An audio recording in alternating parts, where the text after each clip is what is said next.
संरक्षण अधर्म है, क्यों मैं ऐसे संसार के लिए अधर्मी बनूं?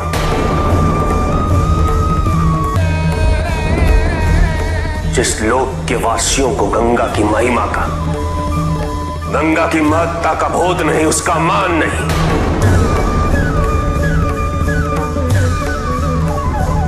ऐसे लोक के वासियों के लिए गंगा का प्रवाहित होना व्यर्थ है।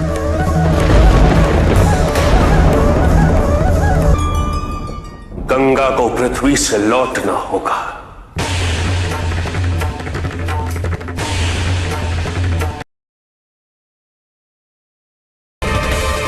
महादेव, दीदी, आपकी ये दशा किसने की?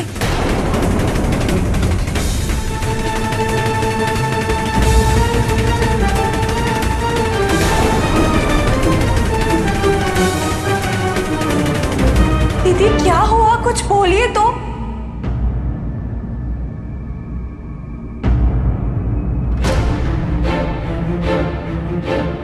क्या हुआ गंगा?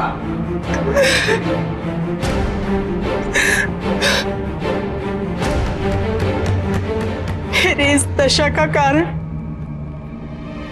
वे हैं जिनके उद्धार के लिए मैं युगों से प्रवाहित हो रही हूं।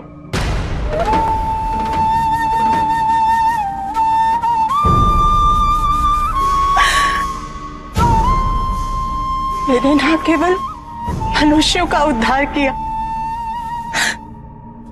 बल्कि मां की भांति उनका पोषण भी किया।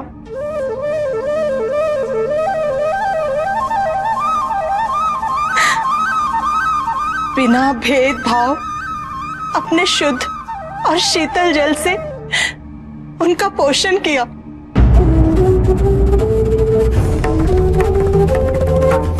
उनके खेतों को सिंचित किया।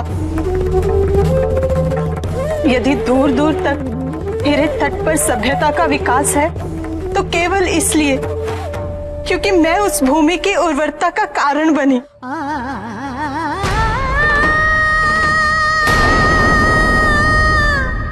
और आज वो मेरे साथ दुर्व्यवहार कर रहे हैं, दुरुपयोग कर रहे हैं मेरा। क्या एक माँ के साथ ऐसा करना उचित है? क्या माँ सम्मान की अधिकारी नहीं?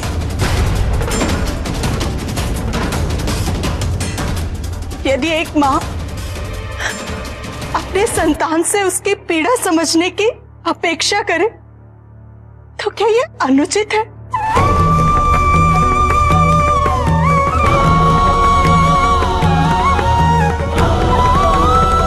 और यदि मनुष्य इसी प्रकार मेरा दुरुपयोग करते रहे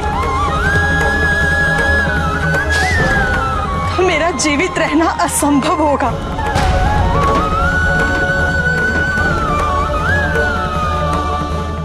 और मेरी चिंता, मेरी व्यथा और मेरी पीड़ा का कारण ये है कि यदि मैं जीवित नहीं रही तो जो सभ्यता, जो संस्कृति, जो मनुष्य मुझ पर आश्रित है उनका भरण पोषण कैसे होगा?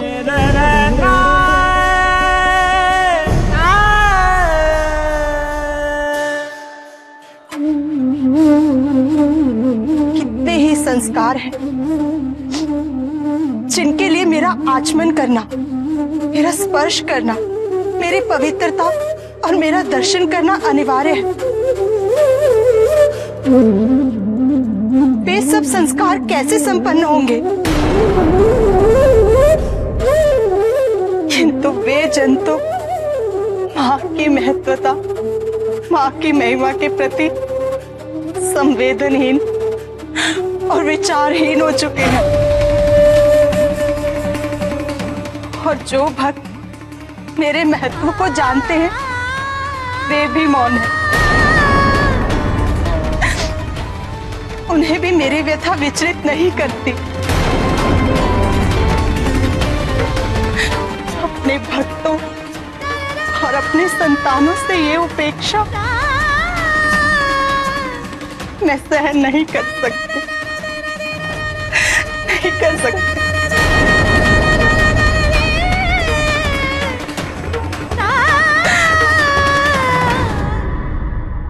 इसीलिए मैं आपके पास आई हूं।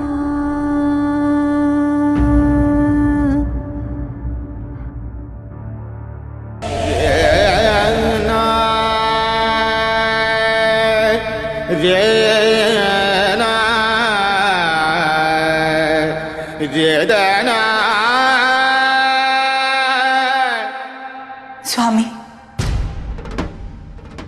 ये जन देवी के उग्र रूप को देखकर भयभीत होते हैं और उनके समक्ष अपना शीश झुका लेते हैं।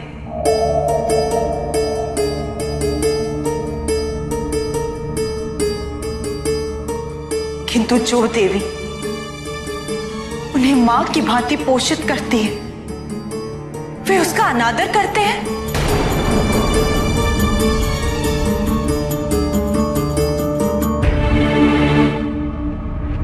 ऐसे समाज के लिए निरंतर बहते रहना और अनादर सहते रहना, क्या ये अनुचित नहीं?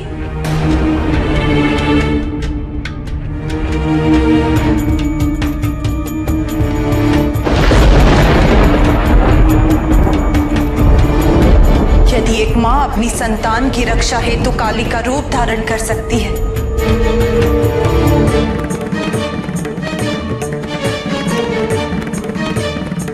तो क्या एक मां को अपने संतान द्वारा अपमान व उपेक्षा से कुपित होने का अधिकार नहीं है?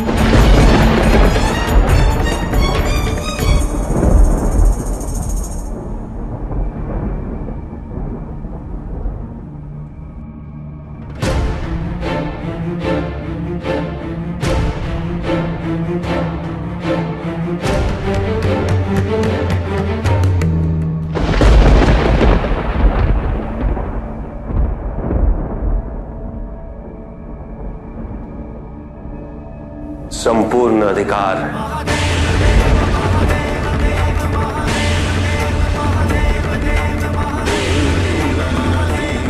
जो समाज जीवनदायिनी नदी का मान नहीं रख सकता, वो समाज देव कृपा का पात्र भी नहीं बन सकता।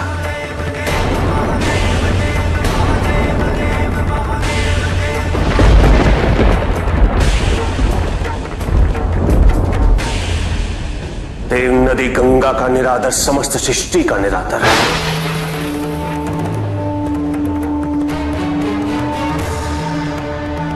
गंगा का अपमान त्रिदेवों की मर्यादा का हनन है। यह सूचक है धर्म की गरिमा के पतन का।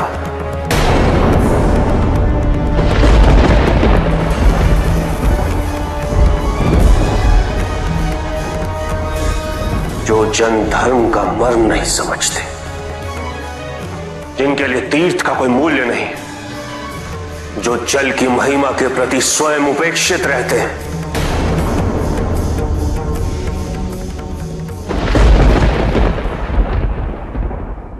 उनका विनाश निश्चित है।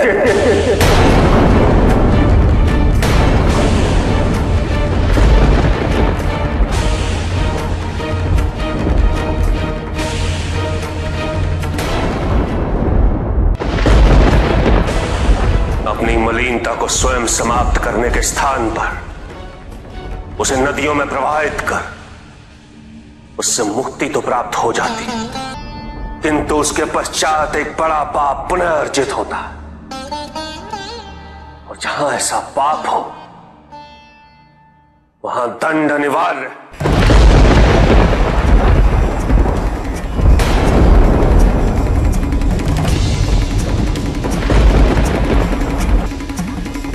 त्रिभुवन तारिणी गंगा की ममता को ना समझने वाला ये समाज, जो उसके पवित्र जल को मल में परिवर्तित कर रहा है, जो मात्र अपने उत्थान हेतु, अपने लोभ हेतु उसका दोहन कर रहा है, ऐसा समाज क्रूर है, अधर्मी है।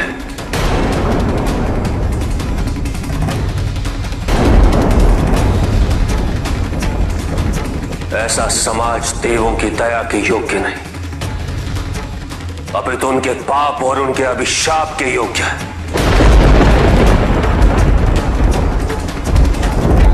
क्या ऐसे विचार शून्य संसार के लिए मैंने कालकूट किया था?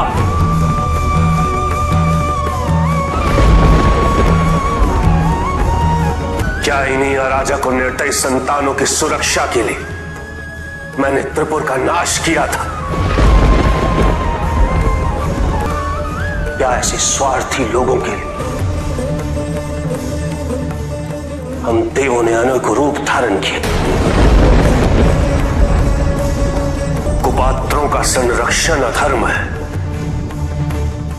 क्यों मैं ऐसे संसार के लिए अधर्मी बनूं?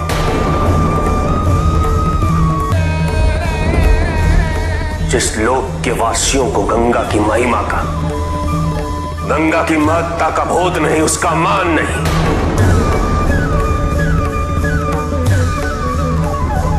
ऐसे लोक के वासियों के लिए गंगा का प्रवाहित होना व्यर्थ है।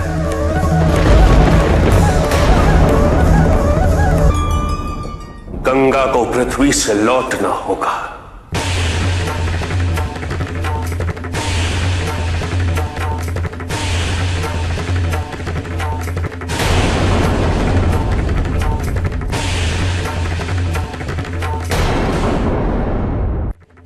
जो समाज अपनी सहानुभूतिहीनता, अपनी दयाहीनता का विष गंगा के पवित्र जल में प्रवाहित कर उसे मलिन कर रहा है, वो समाज स्वयं विष का पात्र है। समय आ गया है समुद्र मंथन से उपजे गरल को अपने कंठ से निकालकर इस संसार में प्रवाहित करने का।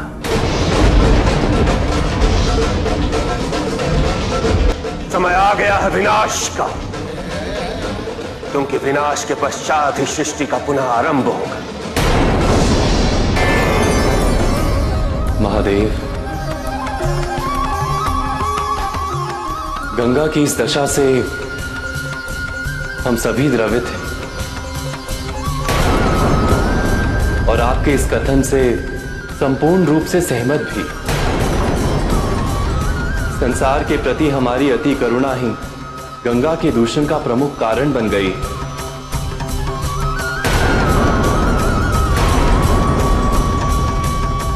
जो समाज अपनी मां का मान व संरक्षण ना कर सके, वो निश्चित रूप से दोषी है। किंतु ये मेरी आपसे प्रार्थना है, संसार के विनाश हेतु एक बार पुनः विचार करें महादेव।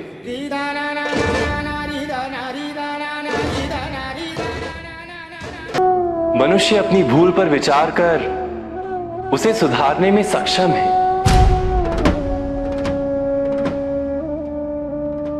आप तो दया के सागर हैं महादेव। कृपया उन अबोध मनुष्यों को प्रायश्चित का, शोधन का एक अवसर प्रदान करें महादेव।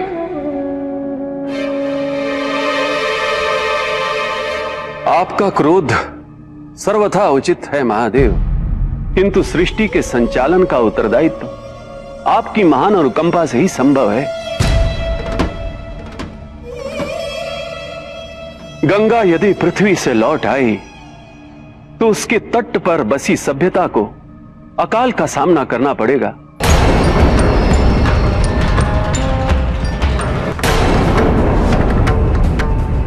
मैं आपसे संसार को क्षमा करने की प्रार्थना करता हूं महादेव। गंगा को अपने मातृ रूप के कर्तव्य को संभालने की शक्ति पुनः उसे प्रदान करें।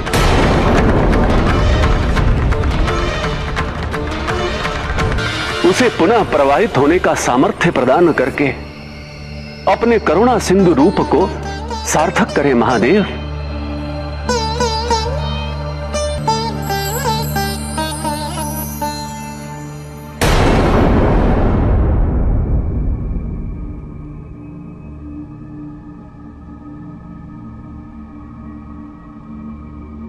हे नारायण, हे ब्रह्मदेव, मैं आपके निवेदन को अस्वीकार नहीं कर सकता।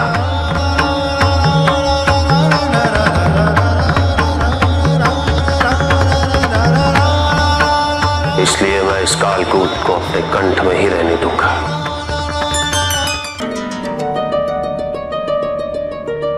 किंतु संसार में पुनः प्रभावित होना